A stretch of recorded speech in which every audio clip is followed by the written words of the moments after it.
आनंद आहे. आमेन. पास्टर स्वर्गीय साक्ष सांगितली, अनुभव घेणाऱ्या बरोबर देव आहे. आमेन.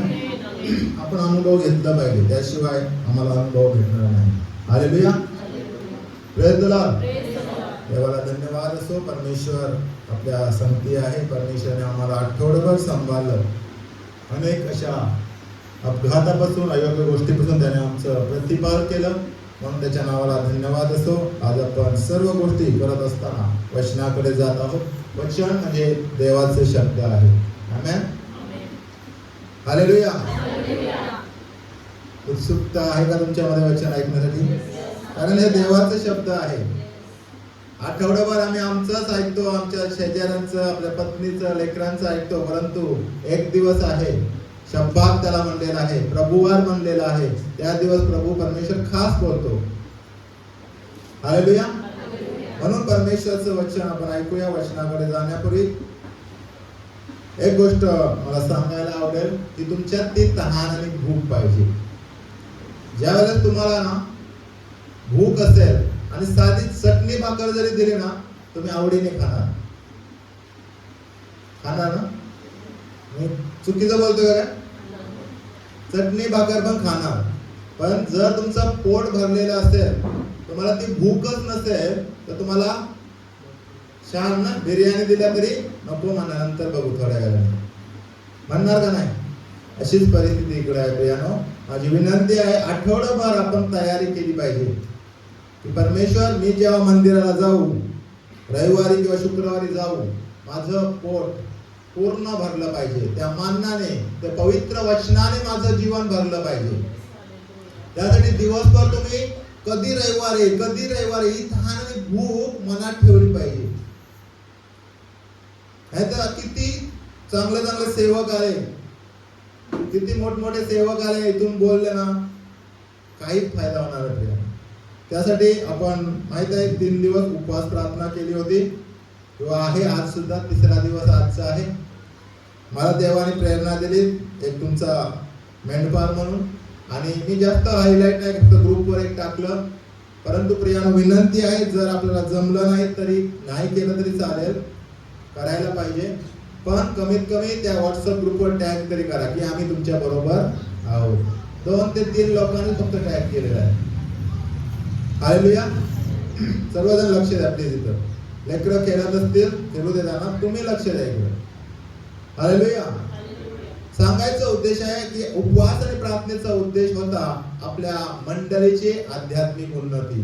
देव आम्हाला दाखवतो, देवाच्या सेवकाला दाखवतो, आणि मंडळींनी त्या सेवकाला परमेश्वराकडे मागण्यासाठी सहकार्य केलं पाहिजे. हालेलुया. आणि माझा विश्वास आहे, बरेच लोकांनी, मी हात वर करायला सांगणार नाही, परंतु बरेच लोकांनी उपवास प्रार्थना करत असाल 3 दिवस. आज 3रा दिवस आहे, म्हणून आपण 3ऱ्या दिवशी उपवास प्रार्थनेमध्ये आपण वचनाकडे जाऊया. हे जे चमत्कार घडत आहे, तर तुम्ही मला लंगडे आमच्याकडे नाही बरे होत, अंध्यांना दृष्टी नाही येत, होणार, परमेश्वर करल, त्याच्या गौरवासाठी ती करल. पण जे साक्ष आपण ऐकत आहोत, हे पण एक चमत्कार आहे. आम्ही भस्मात झालो नाही, आजचा दिवस परमेश्वर आमच्या आयुष्याला जोडला, हे मोठं चमत्कार आहे. हालेलुया. एक साक्ष सांगतो, साक्ष नाही म्हणता येणार त्याला. आमच्या कंपनीत एक मॅडम आहेत, मॅनेजर आहेत, आणि त्यांचे मिस्टर परवा दिवशी सकाळचा नाश्ता करत होते. करोडो रुपये त्याच्याकडे, मॅनेजर आहे कंपनीत, रिसर्च सेंटरचे आमच्या. आणि त्यांचे मिस्टर घरी नाश्ता करताना अन्न नलिकेत, श्वास नलिकेत अन्न गेलं आणि जागेवर गेलं. आता म्हणा, तुम्ही आशीर्वादित काय ते आशीर्वादित. हालेलुया. होऊ नये कोणाच्या जीवनात असं, पण ही खरी हत्या आहे. आम्ही आजचा दिवस पाहू शकलो, ही परमेश्वराची मोठी दया आहे. ठेस लागून लोक आपला जीव गमवत आहेत. चमत्कार घडणार, अजून काही गोष्टी घडणार, परमेश्वर करून आणेल. आणि असंच आपण पुढे जाऊ. उपवास प्रार्थनेमध्ये आहोत, आणि माझा विश्वास आहे काही जाती असतात उपवास आणि प्रार्थनेशिवाय तुटत नाही. आमेन. आज ते तुटेल. आपण जाऊया वचनाकडे. आजचा विषय आहे मागा म्हणजे तुम्हाला दिले जाईल. मागा म्हणजे मिळेल. वाचूया वचन आपण, लुकाचं शुभवर्तमान 11वा अध्याय वचन 9 ते 13. लूकाचं शुभ वर्तमान 11वा अध्याय वचन 9 ते 13. मी तुम्हाला सांगतो, हा मागा म्हणजे तुम्हाला दिले जाईल, हा शोधा म्हणजे तुम्हाला सापडेल, ठोका म्हणजे तुम्हाला उघडले जाईल. कारण जो कोणी मागतो त्याला मिळते, जो कोणी शोधतो त्याला सापडते, जो कोणी ठोकितो त्याच्यासाठी उघडले जाते. तुम्हामध्ये असा कोण बाप आहे हा की ज्याच्याजवळ त्याच्या मुलाने भाकर मागितले असता तो त्याला भोंडा दे? अगर मासा मागितला असता मासा न देता त्याला साप दे, किंवा अंडे मागितले असता त्याला विंचू दे? तर तुम्ही वाईट असता तुम्हाला आपल्या मुलांना चांगल्या देणग्या द्यायचे कळते, तर मग स्वर्गीय पित्याजवळ जे मागतात त्यास तो किती विशेष करून पवित्र आत्मा देईल. आमेन. आता हे वचन आपण बरेच वेळा ऐकलेलं आहे ना, संडे स्कूलला पण शिकवलं असेल. मागा म्हणजे मिळेल, मागा म्हणजे मिळेल, शोधा म्हणजे सापडेल, ठोका म्हणजे उघडले जाईल. जगात पण वापरतात. हालेलुया. जगात पण हे तिन्ही गोष्टी वापरतात. आणि माहिती आहे, फक्त बायबल मध्ये लिहिलेलं नाही, जगात पण लोकांना माहिती आहे की देवाकडे मागितलं पाहिजे, देवाच्या नावाने शोधलं पाहिजे, आणि प्रभू येशूच्या सामर्थ्याने बंद द्वार ठोकल्याने उघडलं जातं, हे जगाला पण माहिती आहे. पण पुढे जाऊन परमेश्वर म्हणतो, जर तुमच्या मुलाने भाकर मागितली तर तुम्ही धोंड देणार का? नाही देणार. मासा मागितला तर काय देणार? साप देणार का? देणार का? हो नाही? उत्तर सांगा मला. बाप आई नाही. आणि अंडा मागितलं तर 2 देणार, पण विंचू नाही देणार. हो, बायबल कुठे आहे लेकरं तुमचे? करू ना. हेच आज शिकायचं आपल्याला. आम्ही मागतो, पण परमेश्वर त्याचं वचन म्हणतो 13 वचनामध्ये पुढं की तो स्वर्गीय पिता तुम्हाला विशेष करून किती पवित्र आत्मा देईल. वाचा 13 वचन पुन्हा एकदा मोठ्या आवाज वाचा कोणतरी. हा कळते. मग स्वर्गीय पित्याजवळ जे मागतात तो किती विशेष करून पवित्र आत्मा दे. आम्ही काय मागतो याच्यावर आपल्याला मनन करायचं आहे. आम्ही काय शोधतोय आणि काय ठोकतोय, कोणता दरवाजा ठोकतोय, कसं ठोकतोय, याच्यावर आम्हाला मनन करायचं आहे. आणि पुढं जो पवित्र आत्मा मागण्याविषयी देव सांगत आहे. देव शेवटी काय म्हणत आहे? जगातला मागा, आपल्या मुलासाठी चांगली पत्नी मागा किंवा सून मागा, चांगला जावई मागा, मुलासाठी चांगली नोकरी मागा, ते आजारी त्यांना आरोग्य द्या असं मागतो का नाही? आपण मागितलंच पाहिजे. पण कधी आपण देव म्हणतो किती विशेष करून पवित्र आत्मा तुम्हाला देईल. हालेलुया. पण त्या पवित्र आत्म्यासाठी आम्ही मागतो का? वाचू एक वचन, म्हणजे अजून स्पष्ट होईल आपल्याला. सॉरी, मत्तयाचा 6वा अध्याय वचन 33. आवाज कमी वाटतो मला. कमी वाटतो आहे ना? ठीक आहे. 6:33. तर तुम्ही पहिल्याने त्याचे राज्य व त्याचे नीतिमत्व मिळविण्यासाठी, म्हणजे त्याच्या बरोबर याही सर्व गोष्टी तुम्हाला मिळतील. ठीक आहे, बस बसा. सर्वजण वचन काढून बसा. 6:33 पुन्हा एकदा वाचूया. थोडासा डिस्टर्ब होते. ठीक आहे, थोडा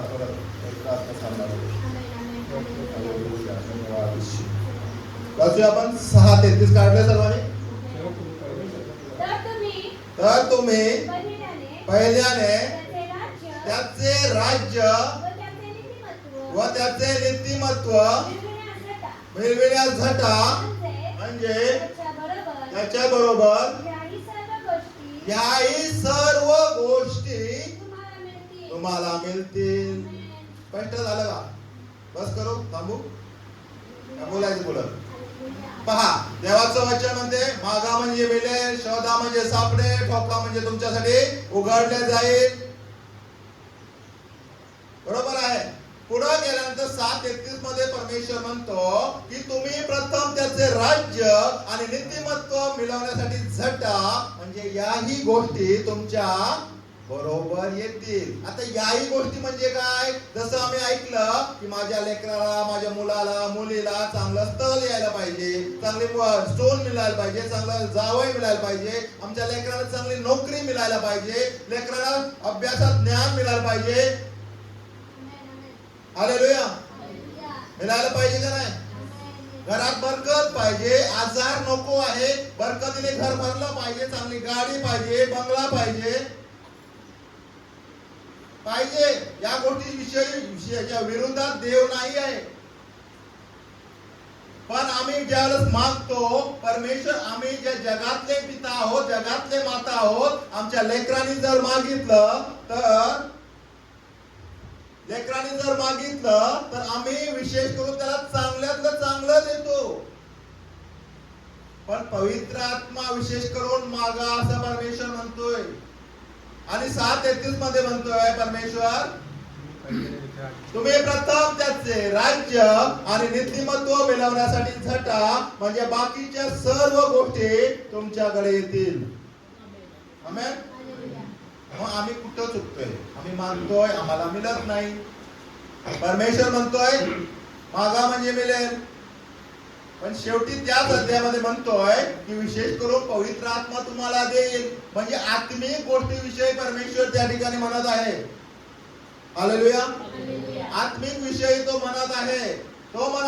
आत्मिक गोष्टी म्हणजे जगापेक्षा देवाच्या गोष्टीकडे तुमचं ध्यान असू द्या, लक्ष असू द्या. म्हणजे बाकीच्या सर्व गोष्टी, घर, गाडी, बंगला, चांगलं सूर, चांगलं जावई, चांगल्या नोकऱ्या तुम्हाला जर पाहिजे आहे तर त्या सर्व बाकीच्या गोष्टी त्याच्या बरोबर येतील. तुम्हाला मागायची गरज नाही. पण आम्ही मागत राहतो. कोणती गोष्ट? फक्त जगीत मला हे पाहिजे, ते पाहिजे, मला घरात शांती, बरकती पाहिजे, चांगल्या पगाराची नोकरी पाहिजे, शिक्षणात ज्ञान पाहिजे, चांगले मार्क्स पाहिजे, हे सर्व गोष्टी मागत राहतो. पण बाकीच्या गोष्टी म्हणजे देवाच्या गोष्टीकडे आमचं दुर्लक्ष आहे. देवाचे सेवक आहे ना अरुण थॉमस, काय म्हणले ते? युट्यूबला बरेच लोकांनी टाकलं होतं. आपले येशूवर विश्वास ठेवणारे लोक उंच का उठत नाही माहिती आहे? उच्च पदावर का नाही माहिती आहे? आमचं बायबल जास्त उचलला न जाता मोबाईल जास्त घेतो आपण. म्हणजे जगातल्या गोष्टीमध्ये आमचं लक्ष जास्त आहे. बायबल आम्ही किती वेळ वाचतो? प्रार्थना आम्ही किती वेळ करतोय? प्रत्येक आई बापासाठी, प्रत्येक तरुणांसाठी, लेकरांसाठी आजचं वचन आहे की तुम्ही प्रथम त्याचं राज्य आणि नीतिमत्व मिळवण्यासाठी झटा, म्हणजे बाकीच्या सर्व गोष्टी तुमच्याकडे आपोआप येतील, त्याच्या बरोबर येणार. तुम्ही जर एखाद्या मॉल मध्ये गेला ना, 500च्या वरती वस्तू घेतला तर साखर तुम्हाला 1 किलो फ्री असतं ना, काय आठवड्यात कधीतरी असतं. तसं उदाहरण तसं देऊ नये, पण सांगतोय तुम्हाला तसंच आहे. तुम्ही महत्वाची गोष्ट बाजूला ठेवलेली आहे. मेन जी गोष्ट तुम्हाला आणि मला करायची आहे ना, ते आम्ही करत नाही आहे. विश्वासासाठी जगातल्या सारखा आशीर्वाद नाही प्रियानो. जगातले त्यांचे जगातल्या गोष्टी करतील, मारहाण करतील, लुबाडतील, 2 नंबरचे धंदे करतील, त्यांना ते मिळेल. परंतु आम्ही तसं करू शकत नाही. परंतु देवाचं वचन म्हणतं की तुम्ही प्रथम त्याचे राज्य आणि नीतिमत्व मिळवण्यासाठी झटा, म्हणजे बाकीच्या गोष्टी तुमच्या मागे येतील. तुम्ही काय काय मागता? तुम्ही तुमच्या मनात विचार करा थोडा वेळ. तुम्ही तुमच्या लेकराबाळांसाठी काय मागता? तुम्ही विचार करा. तुम्ही स्वतःसाठी काय मागत आहात? तुम्हाला काय पाहिजे याची तुम्हाला आठवण करून घ्या की आम्ही येशूकडे, प्रभूकडे, देवाकडे, यहोवा परमेश्वराकडे मागत आहोत. परंतु ते मिळत नाही. का मिळत नाही याचं परीक्षण करायचं आम्हाला.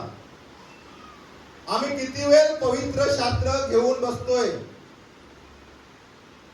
देवाचं वचन म्हणतं की प्रथम त्याचे राज्य आणि नीतिमत्ता मिळवण्यासाठी झटा. आता त्याचं राज्य काय आहे? तो म्हणतो माझं राज्य स्वर्गीय राज्य आहे. मग स्वर्गीय राज्यासाठी आपण काय करत आहोत? स्वर्गीय राज्याच्या वाढीसाठी या भूतलातील प्रत्येकाचं तारण व्हावं, प्रभू येशूकडे प्रत्येकाने जावं, मी स्वतः प्रभूकडे जावं. म्हणून मी काय करत आहे? नीतिमत्ता आणि परमेश्वराचे राज्य म्हणजे काय आहे? नीतिमत्ता आहे, नीतीने वागणं तर आहेच, परंतु मी प्रार्थना किती वेळ करत आहोत? बायबल किती वेळ वाचत आहोत? बायबलच्या वचनाचं मनन किती वेळ करत आहोत? मी विचारणार ना तुम्हाला किती वेळ तुम्ही करता. जसं मागं काही आठवड्यापूर्वी सांगितलं होतं की आपल्या मंडळीतील 95% लोक प्रार्थनाच करत नाही. थोडं कठीण बोलतोय मी, कडक बोलतोय, वाईट वाटून घेऊ नका, पण हे सत्य आहे प्रियानो. तुम्ही स्वतःच्या मनाला, अंतःकरणाला विचारा की मी रोज 1 तास बायबल वाचून प्रार्थना करते. कोण आहे? स्वतःला विचारा. प्रभूच्या राज्यासाठी आपण करत आहोत. मी रोज 1 तास प्रार्थना करतोच. मी दर शुक्रवारी उपवास करतोच. 3 दिवसात मी उपवास केला, आज पण माझा उपवास आहे. स्वतःच्या मनाला तयारी करून विचारा. उपवास होत नाही, प्रार्थना होत नाही, कारण सांगून देवाला चालणार नाही. मी पुन्हा एकदा सांगतो, जगातल्या लोकांसारखा आम्हाला आशीर्वाद मिळणार नाही जोपर्यंत आम्ही आत्मिक गोष्ट करत नाही. आम्हाला उपवास करावा लागेल, आम्हाला त्याग करावा लागेल. काही लेकरं अभ्यासाचा त्याग करून पुण्यावरून येतात, काही क्लास असतात, त्याग करून येतात, वाद्य वाजवतात, अभ्यास करण्यापूर्वी वाद्य वाजवतात, हे तयारी करून 12-1 वाजेपर्यंत अभ्यास करतात. 10 वाजता अभ्यास करून झोपू शकतात, ते एक गोष्ट न करतात. मंडळीच्या आध्यात्मिक उन्नतीसाठी 3 दिवसाचा उपवास करत आहोत आपण. किती लोक उपवासात आहेत? ही आहे आध्यात्मिक किंवा आत्मिक उन्नती. प्रथम त्याचे राज्य आणि नीतिमत्ता मिळवण्यासाठी झटा, म्हणजे बाकीच्या सर्व गोष्टी तुमच्या बरोबर येतील. मी म्हणत नाही प्रियानो, देवाचं वचन म्हणतंय. आणि देव विश्वासू आहे. मी आणि तुम्ही किती वेळ प्रार्थना करत आहोत? किती वेळ जाऊन देवाची सुवार्ता लोकांना सांगत आहोत? किती वेळ जाऊन पवित्र आत्म्याच्या सामर्थ्याने भरत आहोत? हालेलुया. प्रियानो, मागतोय आम्ही. देव खोटं बोलतो का वचनामध्ये? मागा म्हणजे मिळेल, शोधा म्हणजे सापडेल, ठोका म्हणजे उघडेल. खोटं बोलतो याचा अर्थ देव तुम्हाला देत नाही, मिळत नाही, याचा अर्थ देव खोटं बोलतोय किंवा तुम्ही प्रार्थना करत नाहीये. देव कधी खोटं बोलत नाही. सत्यवचनी परमेश्वर आहे. तो म्हणतो आकाश पृथ्वी नष्ट होतील, परंतु माझे वचन कदापि नष्ट होणार नाही. ऍज इट इज पूर्ण होणार. उत्पत्तीपासून प्रकटीकरणापर्यंत सर्व वचन पूर्णत्वास जाणार. आतापर्यंत पूर्ण झालेलं आहे. प्रकटीकरण फक्त पूर्ण व्हायचं राहिलेलं आहे. तो सत्य आहे, तो बोलतो तसंच घडतो. पण आम्ही काय करत आहोत? अनेक वेळा मला कधी कधी वाटतं लोकांना, काय वाटतं, लोक तेच सांगतात. प्रार्थनेचे 3 स्टेप सांगितलं होतं. सांगा बघू कोणतं 3 स्टेप? प्रार्थना तुम्ही करता ते 3 स्टेप वापरता का? कोणाला आठवण तरी आहे का ते 3 स्टेप काय? मी म्हणलं होतं, तुम्हाला चॅलेंज दिलं होतं, या 3 स्टेपने जर तुम्ही प्रार्थना केली तर तुमची प्रार्थना 101% देव परमेश्वर स्वीकारणार. काय सांगा बघू कोणते? कारतुदी पहिली करायची आहे. दुसरं पश्चाताप करायचा आहे, पाप कबूल करून सोडून द्यायचा आहे. तिसरी गोष्ट आहे आग्रहाने किंवा विश्वास ठेवायचा आहे, मागायचा आहे. आम्ही मागणं म्हणजे काय समजतो माहितीये काय? काय समजतो? उभं राहून हात जोडून किंवा गुडघ्यावर या आणि देवा मला हे दे, देवा मला ते दे, देवा माझ्यासाठी हे कर, माझ्या कुटुंबासाठी हे कर, ही प्रार्थना समजतो. पण देव आधी म्हणतो, आधी नम्रता मग मान्यता. तुम्ही नम्र व्हा देवाच्या चरणापाशी. आधी देवाची स्तुती करा, त्याला खुश करा स्तुतीने. राखी सिस्टरने साक्ष सांगितली ना, स्तुतीचा यज्ञ ओठाचं फळ रात्री झोपल्यानंतर सकाळी उठल्यानंतर पहाटे उठल्या स्तुतीचा यज्ञ द्या. स्तुतीचा यज्ञ द्या. दुसरी गोष्ट, रात्रभर दिवसभर चुकलं असेल पापांची अपराधांची क्षमा मागा. आठवत नसेल पाप तरी देवाकडे मागा. आणि तिसरी गोष्ट, विश्वासाने मागा. मोहरीच्या दाण्या एवढा तुमचा विश्वास असू द्या. परमेश्वर तो विश्वास पारखेल आणि तुमचा आशीर्वाद देव मोकळं करेल. आतापर्यंत मागितलं पण परमेश्वराने दिलं नसेल, आज ते पद्धतीने मागितलं तर ते देईल. ही माझी पद्धत नाही प्रियानो. बायबलचं पूर्ण सारांश बघितला तर ते 3 पद्धत जर तुम्ही वापरले आणि मागितलं देवाकडे, देव तुम्हाला देईल.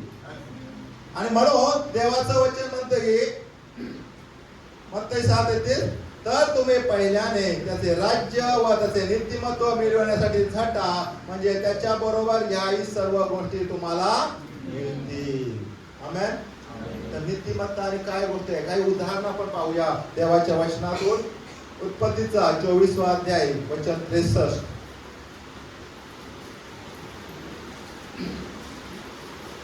उत्पत्ती याचा 24वा अध्याय वचन 63.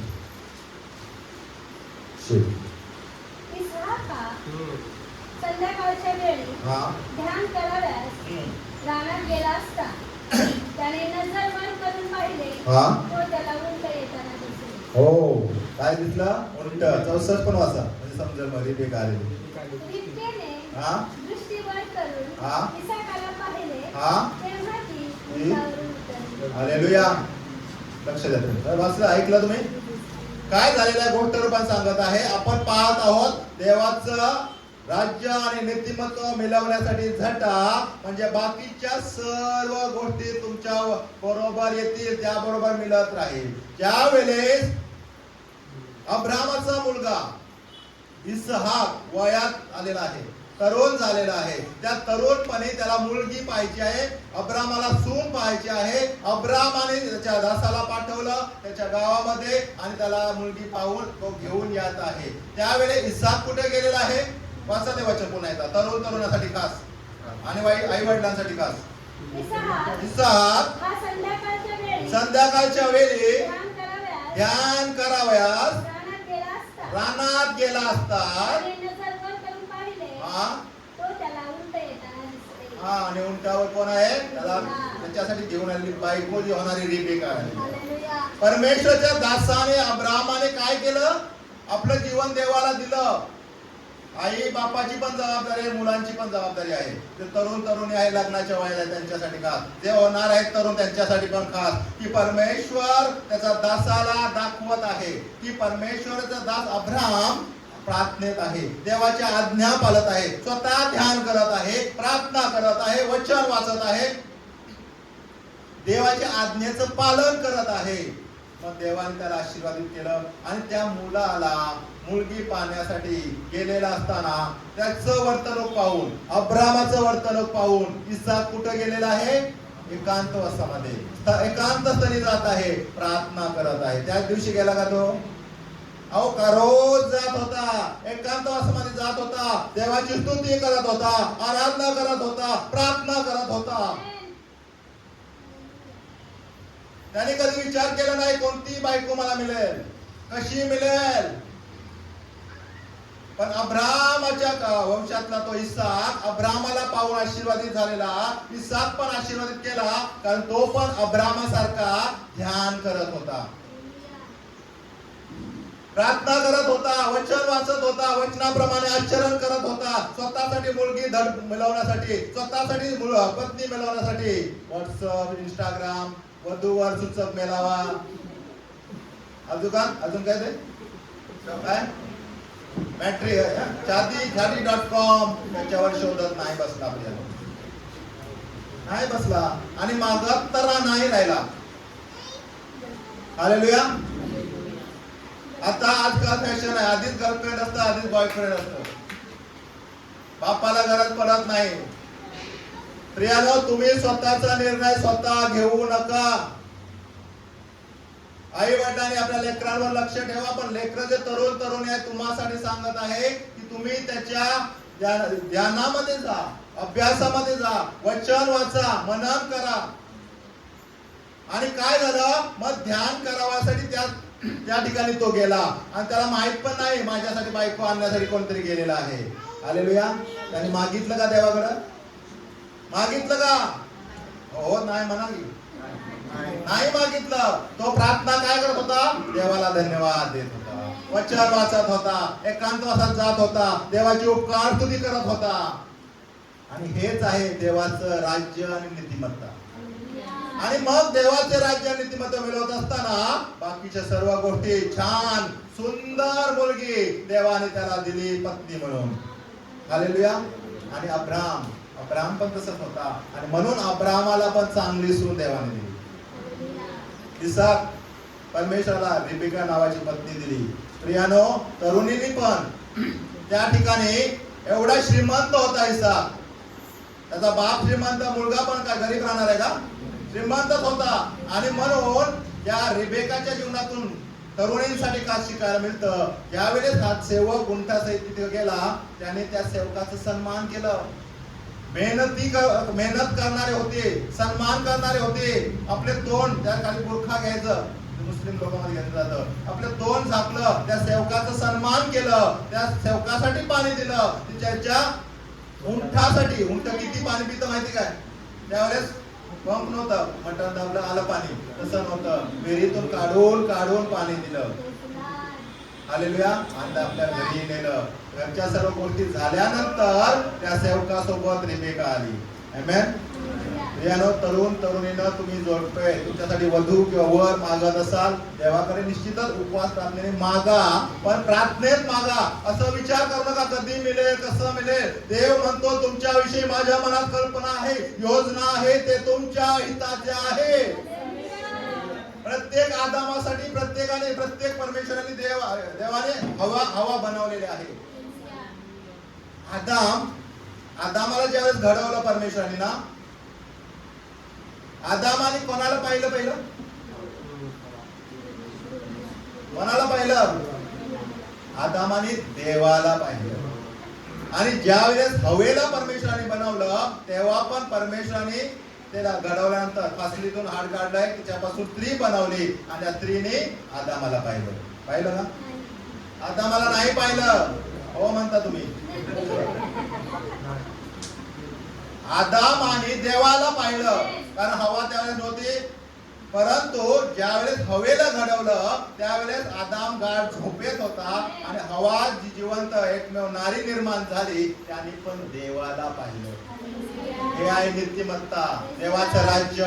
प्रथम उठल्यानंतर व्हॉट्सअप, फेसबुक वर बॉयफ्रेंड गर्लफ्रेंड शोधत बसू नका. देवाला पहा, देवाचं वचन घ्या, प्रार्थना करा, उपवास करा, आराधना करा, देवाचं वेळ देवाला द्या. देव तुम्हाला उत्तम देईल.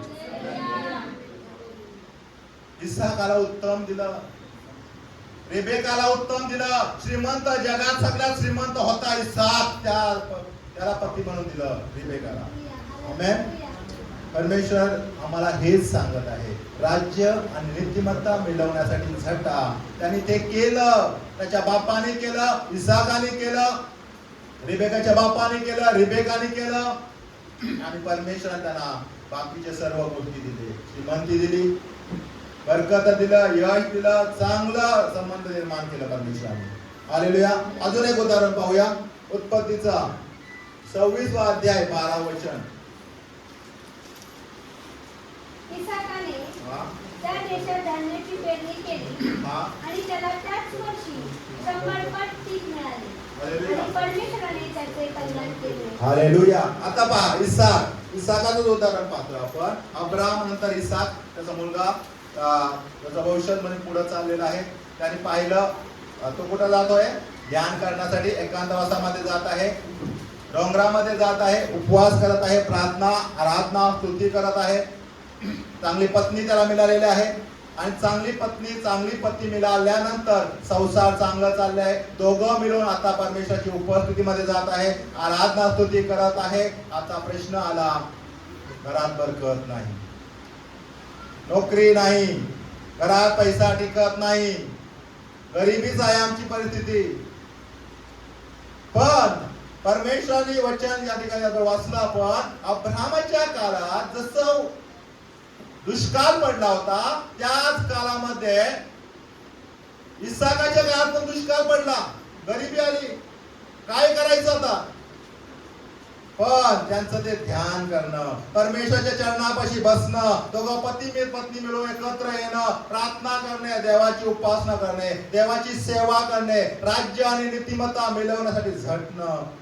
परमेश्वराने इसाकाला सांगितलं, दुष्काळ पडलाय, पाऊस नाही आहे, ठीक आहे तुझ्याकडे जे बी आहे नव्हतं, उदाहरणार्थ गहू घ्या, गहू आहे, पेरून टाक. दुष्काळ पडलेला आहे, सर्व झाडे सुकून गेलेले आहे, कोणतंही झाड फळ पिकलेला नाही आहे.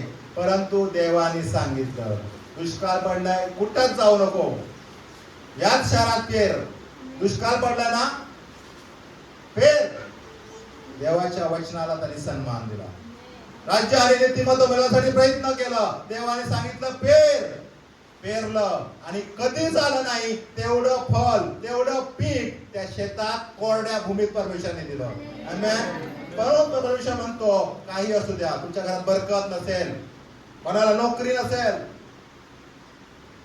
नोकरी मिळवण्याचे झटत असाल तुम्ही, लेकरं बाळ नाहीये, कोरडेपणाचा अनुभव आहे तुम्हाला, परमेश्वर म्हणत आहे पेरणं हे प्रभूचं वचन ऐकून ते वचन मनन करण्यासारखं आहे. पेरणं हे प्रार्थना करणं आहे, पेरणं हे उपवास आणि प्रार्थना आहे. पेरत राहा, फळ देणारा तो परमेश्वर आहे.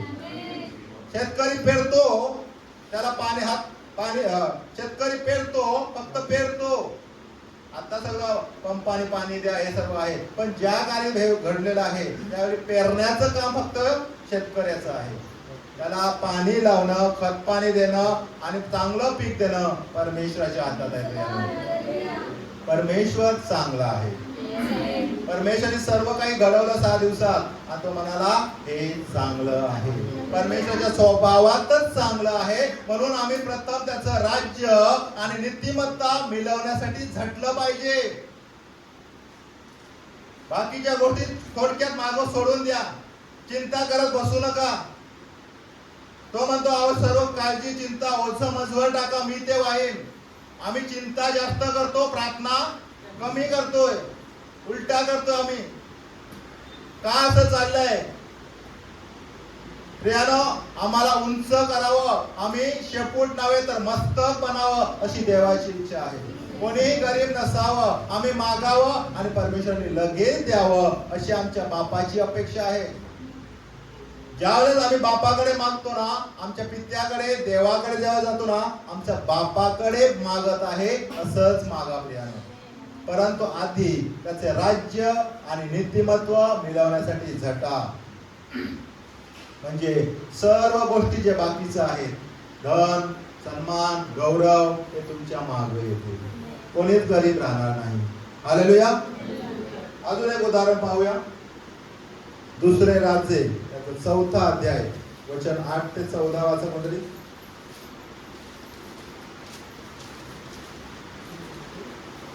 दुसरे राजे याचा 4था अध्याय, वचन 8 ते 14. एके दिवशी हा असे झाले की अलीशा शूनेम येथे गेला. हा तेथे एक थोर स्त्री राहत होती. थोर स्त्री राहत होती.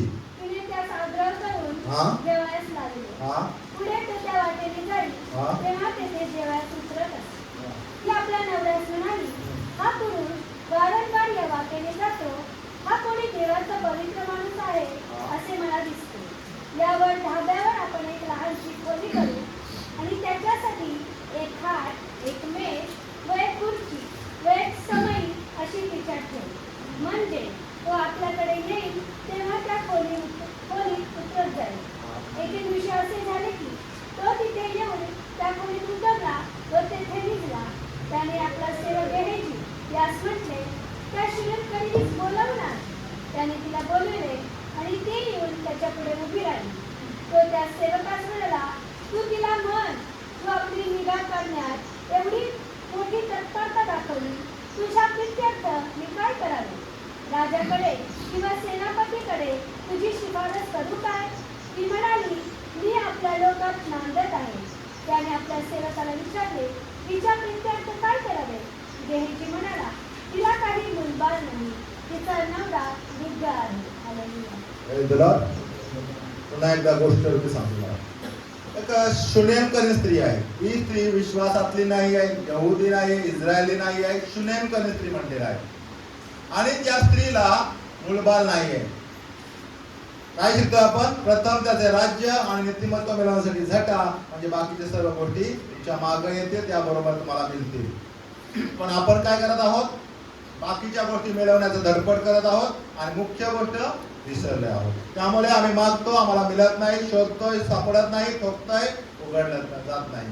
अनेक लोक कर्जात आहे, अनेक डोंगर कर्जाचा आहे, आम्हाला सपाट झालेला दिसत नाही, कारण आम्ही त्याचं राज्य आणि नीतीमध्ये मिळवण्यासाठी झटत नाही. या ठिकाणी आपण अजून एक गोष्ट पाहत आहोत. शुनेमकरी स्त्री आहे, जी तिला जास्त विश्वासात नाहीये, देवामध्ये नाही आहोत. आम्ही कोण आहोत? देवाचे निवडलेले लोक आहोत, स्वतःचे लोक आहोत. देवाने आम्हाला त्याचे लेकर होण्याचा अधिकार दिलेला आहे. आमच्यासाठी किती विशेष करून करेल. परंतु जी हे शुनेमकरी थोर स्त्री म्हणलेला आहे, ती शुनेमकरी आहे पण थोर म्हणलेला आहे तिला, म्हणजे चांगली स्त्री म्हणलेली आहे. त्या स्त्रीने काय केलं? एक सेवक देवाचा तिच्या घरासमोरून जात आहे. दुसरी गोष्ट सांगतो, या स्त्रीच्या जीवनात घडलेली घटना आहे. ती स्त्री ज्या दुसऱ्या देशात राहत होती, तिचं जमीन कोणीतरी लुबाडून घेतलेलं आहे.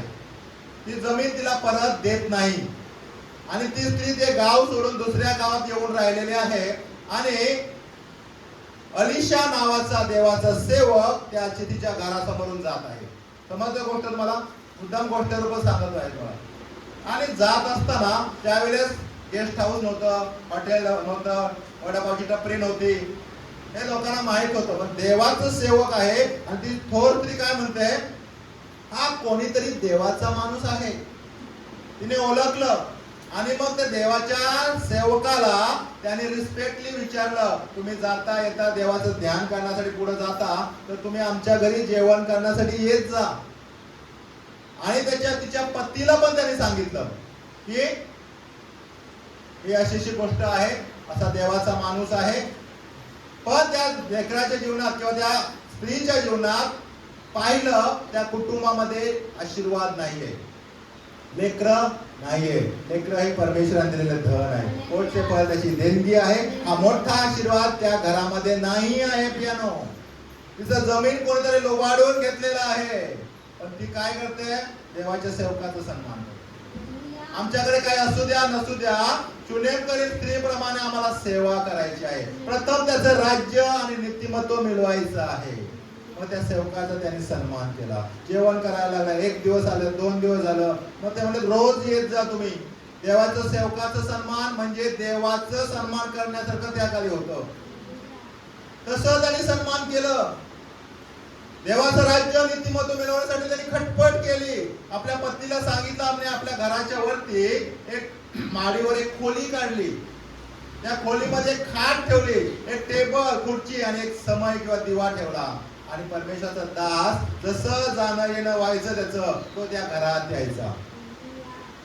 त्या घरात आल्यानंतर देवाची उपस्थिती यायची, देवाचं सामर्थ्य यायचं.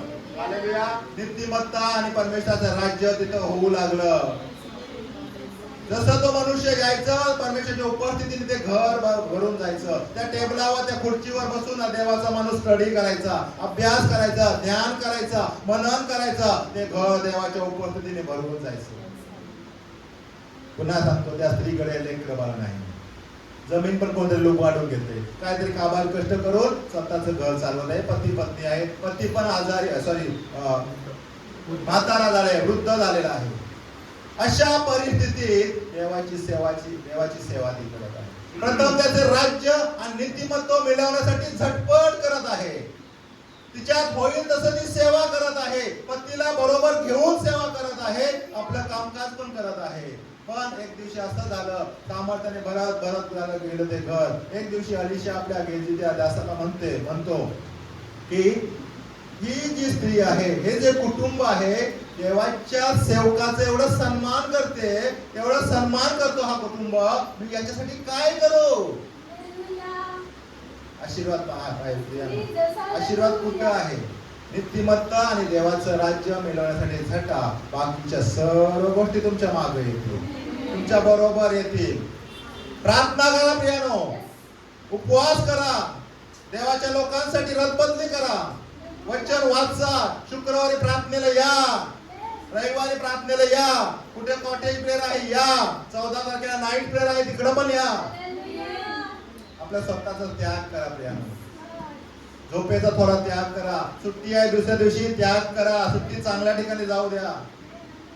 त्या स्त्रीने केलं आणि तो पुरुष, तो देवाचा सेवक अलिशा आहे. माहितीये तो अलिशा कोण आहे?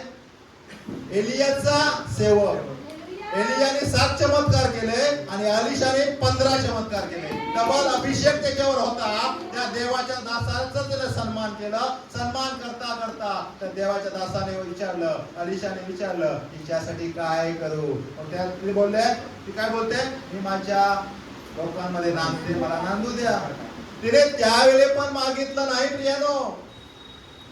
मागू शकत होती ते, मागू शकत होते, मला लेकरं नाही, 4-5 लेकरं दे, माझं शेत त्या लोकांनी लुबाडून घेतलाय, अशी त्यांचा शाप दे आणि ते माझ्याकडे आणून दे.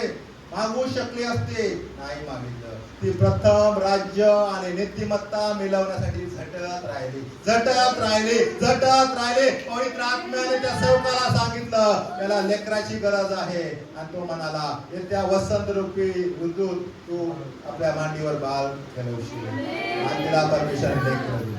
आमेन. लेकरं दिलं, मागितलं त्यांनी, मागितलं त्या सुनेमकरी स्त्रीने. आम्ही म्हणतो मागतो मिळत नाही, आम्ही मागतोय मागतोय, चैनीसाठी मागतोय, घर गाडी बंगला, लेकराबाळांसाठी नोकरीसाठी, लेकरांना ज्ञान मिळावं, उंच पदावर जावं, यासाठी मागतो, म्हणून मिळत नाही प्रियानो आपल्याला. आम्ही देवाचं राज्य आणि नीतिमत्ता मिळवण्यासाठी झटत नाही. काय त्याग करतो आम्ही सांगा? रविवारी 2 तास सोडून काय त्याग करतो आम्ही? काय त्याग करतो प्रियानो? उपवास 3 दिवस आहे. कोण कोण उपवासात आहे तेव्हा तुम्ही मनन करा, विचार करा. हे चर्च, मी काय म्हणत आहे, मंडळी देवाची मंडळी आहे, माझी मंडळी नाही किंवा कांबळे परिवाराची मंडळी नाही, परंतु सांगायचा उद्देश आहे, मंडळी आपल्याला आत्म्याने खरेपणाने भरलेली मंडळी तयार करायची. ज्या ऍक्टिव्हिटीज आपण घेत आहोत ना, उपवास, प्रार्थना, नाईट प्रेयर, ऑनलाईन महिला मीटिंग, आम्हाला आत्मिकतेत वाढायचं आहे. आम्ही जगात किती मागू कदाचित मिळणार नाही. देव पण एवढा कठोर नाही, आम्ही मागितल्यावर देणार नाही. पण काही गोष्टी जर आम्हाला मिळत नाही आतापर्यंत, तर आम्हाला परीक्षण करायचं आहे की आपण त्याचं राज्य आणि नीतिमत्ता मिळवण्यासाठी झटत आहोत का. त्या स्त्रीने आम्ही 2 उदाहरणं पाहिलं, 3रं उदाहरण पाहत आहोत. नीतिमत्ता आणि परमेश्वराचं राज्य मिळवण्यासाठी झटतोय का? हालेलुया. त्या स्त्रीच्या जीवनात किती अडचणी आल्या, परंतु तिने वाईट काम केलं नाही प्रियानो. वाईट केलंच नाही, त्याच्या उलट जाऊन देवाच्या सेवकाचं जसं देवाच्या उपस्थितीत त्याने ओढलं, प्रार्थना, आराधना, देवाचं सामर्थ्य त्या ठिकाणी आकर्षून घेतलं आणि आत्म्याने सांगितलं, याला लेकरू देऊन टाकलं. कधी? तर नवरा वृद्ध झालेला आहे, ती स्त्री पण वृद्ध आहे प्रियानो. साराला 90व्या वर्षी लेकरू दिलं परमेश्वर. कधीही काही करू शकतो परमेश्वर आमचा. तुम्हाला वाटत असेल आमचं वय झालं, आता आमच्या लेकरांचं वय झालं, नोकरी करण्याचं वय निघून गेलंय, असं काही विचार करू नका. घरात बरकत नाही, किती वर्ष झाले, परंतु त्याचा मागचा विचार करू नका प्रियानो. देव आजही ते कार्य करण्यास सामर्थ्यवान आहे. तो शक्तीने सामर्थ्याने भरलेला परमेश्वर आहे. अब्राहमाला दिला, आज आम्हाला देऊ शकतो. इसाकाला आशीर्वाद दिला, आज आम्हाला देऊ शकतो. त्या शूनेमकरी स्त्रीला दिला, आज आम्हाला देऊ शकतो प्रियानो. नंतर काय झालं माहिती आहे, थोडा तो मुलगा पुढं मोठा झाला, आपल्या बापा बरोबर काम करत होता. अचानक त्याचं डोकं दुखलं आणि तो त्या ठिकाणी पडला आणि तो लेकरू मेलं. कसं झालं बघा. पण त्या स्त्रीने आता मात्र कंबर कसलेली आहे.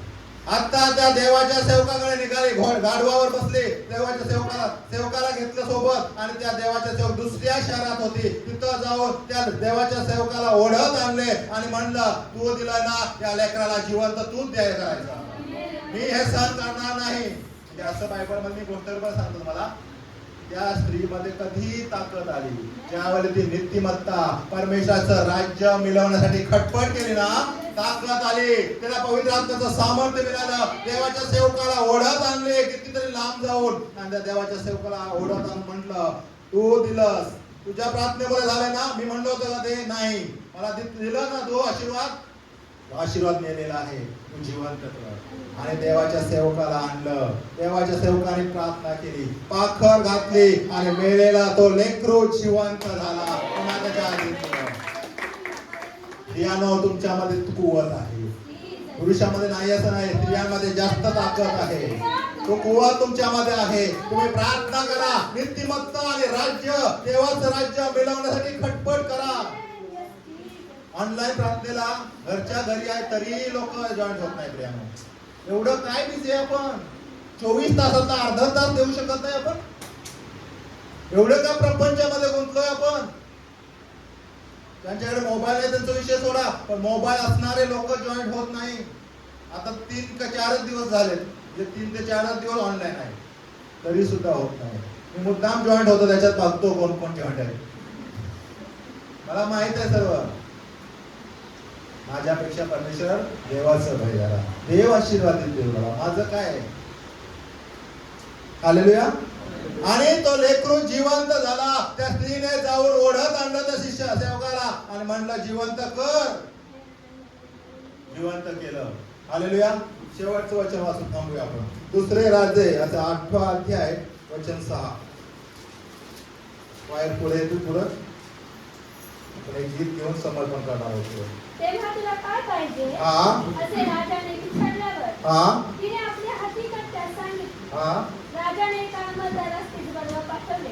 त्यास त्याने सांगितले तिचे जे कार्य आहे ते सर्व आणि तिने भेट सोडला तेव्हापासून आजपर्यंत ते तिच्या शेतातील उत्पन्न तिला मिळवून देण्याची तजवीज करा. आमेन. सर्वजण लक्षात प्रिय पण सगळ्यात महत्त्वाची गोष्टकडे आपण चाललो, शेवटचं वचनाकडे. झालं, नीतिमत्ता आणि राज्य मिळवण्यासाठी झटा, बाकीच्या सर्व गोष्टी तुमच्याकडे येतील.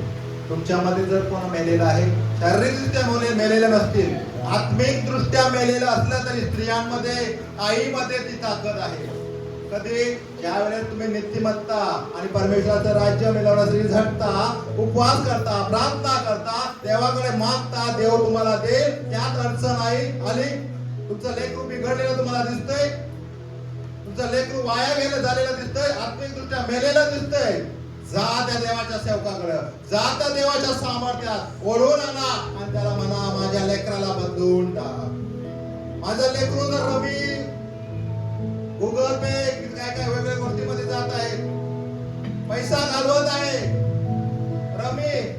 रमी सारखं गव्हर्नमेंटचं जे ऍप आहे, तरी सुद्धा अनेक लोक कर्जबाजारी त्याच्यात झालेला आहे, मटका केला आहे, हजारो लाखो रुपये लोक जात आहे, दारूच्या व्यसनामध्ये अनेक लोकांचं पैसा जात आहे. प्रियानो, तुम्हाला जायचं आहे, त्याची नीतिमत्ता, देवाचं राज्य झटत असाल तुमच्यासाठी, त्यांच्यासाठी फक्त आहे. जर तुम्ही ते करत नसाल, प्रार्थना करत नसाल, आराधना करत नसाल, उपवास करत नसाल, आध्यात्मिक जीवनाकडे लक्ष देत नसाल, तुम्ही किती मागितलं तरी देव जास्त लक्ष देणार नाही. दे थोडंसं लक्ष, देव जास्त लक्ष देणार नाही. त्या स्त्रीप्रमाणे जा, ओढून आणा त्या देवाच्या सामर्थ्याला आणि सांगा माझ्या लेकराचं जीवन बदलवून टाक, माझ्या लेकराचा आजार काढून टाक. आणि काय झालं त्यानंतर?